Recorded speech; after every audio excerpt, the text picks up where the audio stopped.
अस्सलाम वालेकुम और welcome back to our shorts. Bermuda Triangle की पिछली वीडियो पर आप सबका कहना ये था कि जब मैं वहां से गुजरूं तो एक वीडियो बनाऊं। हम वहां से गुजर रहे हैं। अपने इस वॉयज में हम लोग यहां से कम 2 मरतबा तो जरूर गुजर रहे हैं। एक दफा जाते हुए, दूसरी दफा आते हुए, ज्यादा मरतबा भी गुजर सकते हैं, but it all depends. बरमुदा triangle असल में एक मुसल्लस है। It is like a triangle जिसमें एक सिरा बरमुदा का जजीरा लिया गया है, दूसरा सिरा फ्लोरिडा कीज ली गई है जो कि अमेरिका का हिस्सा है, और तीसरा प्योर्तो रिको। वैसे तो प्योर्तो रिको भी अमेरिका का हिस्सा है, लेकिन ये अटलांटिक के अंदर एक मुसल्लस सी बनती है ट्रायंगल। बरमुदा ट्रायंगल की असल में स्टोरी शुरू हुई थी 1492 यानी कि 1492 में क्रिस्टोफर कोलंबस के ट्रांस अटलांटिक सफर से। तब पहली बार उसने कुछ ऐसी चीजों का मुशाहिदा किया जो कि उसके ख्याल में अनएक्सप्लेनेबल थी। उसके बाद यहाँ पर मजीद वाकयात होते रहे, एक वाकये के साथ दूसरा वाकया ऐड होता रहा। इनमें मेरे ख्याल में सबसे ज्यादा फेमस वाकया तो फ्लाइट ST-49 का था। अगर आपको याद हो तो मैंने उसके बारे में भी तफसील से आपको बताया था, लिहाजा हम उसका पूरा का पूरा जिक्र यहाँ पर नहीं करेंगे। इन शॉर्ट, यहाँ पर बहुत सारे बहरी जहाजों ने, बहुत सारे हवाई जहाजों ने और बहुत सारे इंसानों ने अपनी जानें खोई हैं। फिर क्या वजह है, हम यहाँ से स्टिल क्यों गुजर रहे हैं? सोशल मीडिया, खासतौर पर यूट्यूब, टिकटॉक और इन सब ने मिलकर इसमें सनसनी में और इजाफा किया है। And for all intent and purposes जैसे जैसे वाकयात मजीद होते रहे, कहानी वैसे वैसे मजीद गहरी होती रही, सनसनी वैसे वैसे मजीद बढ़ती रही। जब ये सारे के सारे वाकयात और बरमुदा ट्रायंगल के बारे में ये तमाम चीजें हमारे यहाँ पहुंची, हम लोगों ने इसमें कुछ और इजाफा किया। और स्पेशली अगर मैं ये कहूँ कि हमने इन वाकयात में तो इजाफा नहीं किया, लेकिन हमारे लोगों ने इसकी तशरीहात में इजाफा किया। इन लोगों ने एक बड़ी अजीब और गरीब किस्म की चीज इसको बना के आपके सामने पेश कर दिया है। दूसरी चीज ये कि बरमुदा ट्रायंगल कोई छोटा मोटा सा ट्रायंगल नहीं है। डिपेंडिंग अपॉन कि आप बरमुदा ट्रायंगल में कहां से गुजर रहे हैं, ये चंद किलोमीटर भी हो सकता है, अ फ्यू 100 किलोमीटर्स भी हो सकता है। And in our case I think हमें यहाँ पे कई दिन रहना पड़ेगा। किसी ने कहा कि यहाँ पे शैतान रहता है, किसी ने कहा कि यहाँ पे दज्जाल रहता है, किसी ने कहा कि यहाँ पे याजूज माजूज रहते हैं। डिफरेंट तरह की कहानियाँ, all different kind of stories.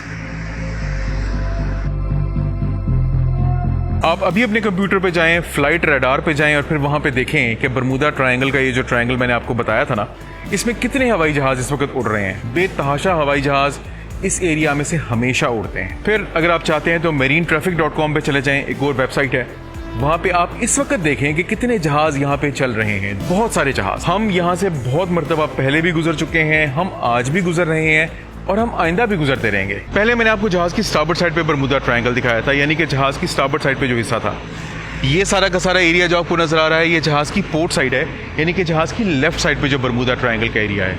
कोई खास चीज नहीं है, नथिंग। ना ही कोई शैतान निकल रहा है, ना ही दज्जाल निकल रहा है, ना ही याजूज माजूज है, कुछ भी नहीं है यहाँ पे। There is absolutely nothing. अब मेरे ख्याल में हमें वापस उस सवाल की तरफ आ जाना चाहिए जो कि मैंने शुरू में किया था, यानी कि हम लोग यहाँ से क्यों गुजर रहे हैं। इसके जवाब में मैं वापस आपसे सवाल करता हूँ, हम यहाँ से क्यों ना गुजरें?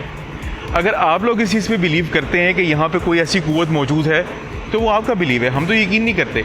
हमने प्रैक्टिकली ये जगह देखी हुई है और हज़ारों मरतबा देखी हुई है, हम कैसे आपकी बातों को यकीन कर लें? सनसनी फैलाएं, यूट्यूब पे अपने व्यूज़ गेन करें, जो मर्जी गेन करें, लेकिन जो हकीकत है वो तो नहीं बदल सकती। This is the बरमुदा triangle, just have a look. और यहाँ से गुजरने पर कभी भी ना पाबंदी थी, ना पाबंदी है। और जहाँ तक बात रहेगी तमाम खबरों की, न्यूज़ की, सनसनी की, तो ना ऐसी कोई सनसनी ऑफिशियली कभी फैलाई गई और ना कोई ऐसी सनसनी ऑफिशियली मौजूद है।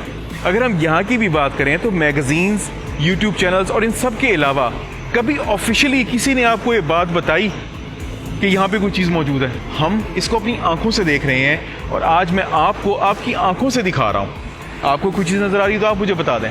ऑफिशियली कभी किसी ने ये कहा कि आप बरमुदा ट्रायंगल में मत जाइएगा, नहीं तो आपका जहाज गर्क हो जाएगा? किसी ने भी नहीं कहा। अगर आपके ऐसे दोस्त हैं जो कि हवाई जहाज़ों में पायलट्स हैं, आप उनसे पूछ लें, किसी ने उनको कभी मना किया है कि उन्होंने बरमुदा ट्रायंगल से नहीं गुजरना? किसी ने किसी को भी मना नहीं किया। बल्कि टू बी वेरी फेयर, अगर हम ऑफिशियल बुक्स का मुताला करें तो ये टर्मिनोलॉजी जो बरमुदा ट्रायंगल जिसको हम कहते हैं, ऐसी कोई चीज कहीं पे किसी चार्ट में नहीं छपी हुई। हमारे जहाज के चार्ट जिन पे हम चलते हैं वहां पर बरमुदा ट्रायंगल नाम की कोई ट्रायंगल मौजूद नहीं है, क्योंकि असल में कोई ऐसी चीज नहीं है। It is just a normal part of the world जहां पे आप कभी भी किसी भी वक्त कहीं पे भी जा सकते हैं। और अगर हम अमेरिकन की बात करें तो वो तो यहाँ पर रिक्रिएशन के लिए भी आते हैं। अगर आपको कोई ये सब बातें बता रहा है और इस पर यकीन करने का कह रहा है तो फिर 3-4 चीजें हो सकती हैं। या तो वो सनसनी फैला के व्यूज हासिल करना चाह रहा है, या उसको कभी बरमुदा ट्रायंगल के बारे में इल्म है ही नहीं, और तीसरा कि बेचारा अनजान आदमी है, He doesn't know anything. अगली वीडियो तक अपना ढेर सारा ख्याल रखिएगा, दुआओं में याद रखिएगा. With tons of love to my Orange Shorts family and to be Orange Shorts family. This is me Zahid Nisar. आप लोग देख रहे हैं Orange Shorts और अगली वीडियो तक अल्लाह हाफिज़.